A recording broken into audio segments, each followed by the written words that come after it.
Here we go. So I wanted to share a talk with you today, and I had a lot of ideas. For those of you who know me, you know I'm never short on words. My significant other who's here will tell you that for sure. But one of the things I want to talk about is something I've never talked about before. And I really wanted to talk about something that's really on my heart because of the things that I see that are going on in the world today. So I came up with the one thing that I think could change the world. So I want you to look around the world right now and think about what's going on. People aren't relating to each other.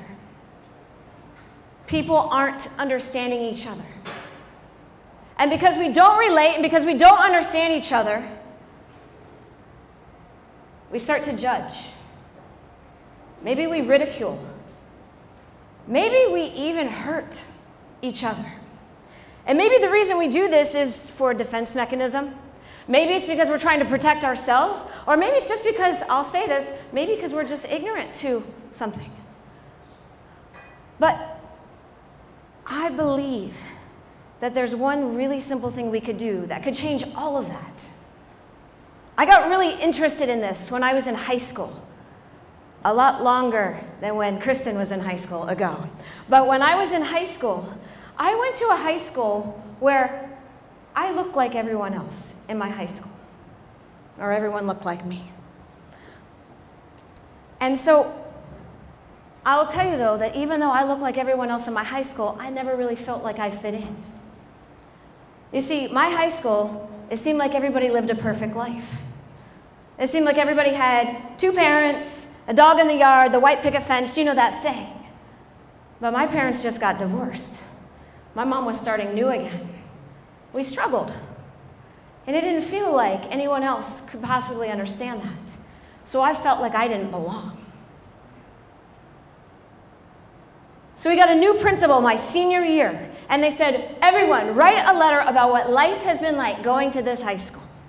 So of course, I wanted to just fit in like everyone else, and I was going to write this flowery essay around how wonderful life was, because I just wanted to be like everyone else. So we all stood up and read our letters, and mine was very nice. So this one girl stood up and read her letter. And she was from Sri Lanka. But she had been in our school system since kindergarten. And what she said was that she has never felt that she fit in. And I stood there with jaw drop. Her parents were very successful. They were still together. They had the white picket fence, the big house, 2 cars. She got a car for her 16th birthday. She fit in. She was like everyone else that I thought everyone was like. How could she think that she didn't belong? So I got really passionate about it because I thought, how could this person who I've always thought belonged and was fitting in perfectly not feel that she belonged? And how could I, who look like everyone else that's in the same school as I'm in, not feel that I belong either? So you know what I did? I decided to enroll for a few weeks at a different high school. I still kept my work up on my high school, but I wanted to go to a place where I would be the different one. Because I wanted to see what it would feel like to not be like everyone else. Because I believe that sometimes we have to put ourselves into those shoes to truly try to fix something or to change something. We have to understand it for ourselves. And even though I didn't think I really belonged, it was something that I had in my head. I really wanted to go and be in a place where I was not like the others. So I enrolled in a school where I didn't look like anyone else. In fact, I was the only one who looked like I did. And I went to school there. In the first week, I got beat up 3 times in the girls' bathroom. In week 2, I was sitting in the lunchroom by myself, as I always did, when a girl walked up and she put her tray down.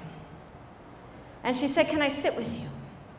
You would have thought time stopped because the whole lunchroom turned in this pivotal moment. And I said, "Okay." And she sat down and she said, "Tell me your story. Tell me about you." And we started talking, and I asked her to tell me her story. And you know what we found out? We're really a lot the same. You see, what I found out was that she just wants to have friends like I did. She just wants to be successful. She wants to feel that what she does matters, and she wants to feel that she belongs. And that's what I wanted to feel too. So more and more people came and sat with us at the table. And you know, by the time we got up, I started walking down the high school hallways, and instead of feeling invisible or hated like I had felt, people smiled. They actually saw me. They actually saw me walk down the hallway. I would get into classes and people would start asking me to hang out after school, to join a club, to be a part of a sports team. And in fact, in 3 weeks, I became so popular, I didn't want to leave.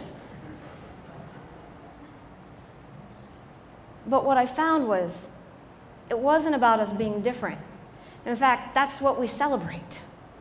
The fact that we're different makes us rich beyond measure.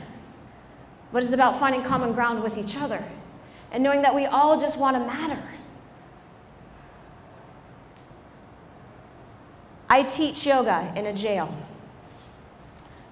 And I walk in every 6 weeks, and I start a new session. And I teach to the inmates, the women inmates, who are maybe at the lowest point in their life. And can you imagine me walking in? Hi, we're going to do yoga today. To a group of women who are in bleached scrubs, who have their hair in ponytails. They don't get to feel beautiful. They don't get to feel like they're at the top of their game right now. Many of them tell me that they're at the lowest point. So they don't want anything that I'm bringing them in that moment because they can't relate to me. Because they think my life is perfect. So you know what I have to do when I start each 6-week session? I start and I walk in and I tell them a story of vulnerability about myself. I tell them about times that I struggled. I tell them about times that my life hasn't worked out, that I have totally fallen on my face and fallen again and again and again and had to relearn things and feel like a failure and get humbled and all of those things, and I still keep my head high and keep going. And I tell them all those things, and you know what's amazing is I see when I walk in, arms crossed. But by the time I'm done talking, arms are open. And they're like, all right, well, what is this yoga thing about? So we break down that boundary. We break down that wall. And it's because I told them a little bit about me. And I reminded them that my life isn't perfectly perfect, but it's certainly not perfect. And I think that if we each took the time to learn each other's stories before we made up our own mind about someone, if we decided that we each just want to have friends and that we just want to feel like we belong, in fact, studies will tell us that one of the key components of happiness, of your happiness, lies in if you feel that you belong to something. It's the church, a community, a group. There's a study out there that says something to the effect of belonging to a book club gives you more value than making twice your pay.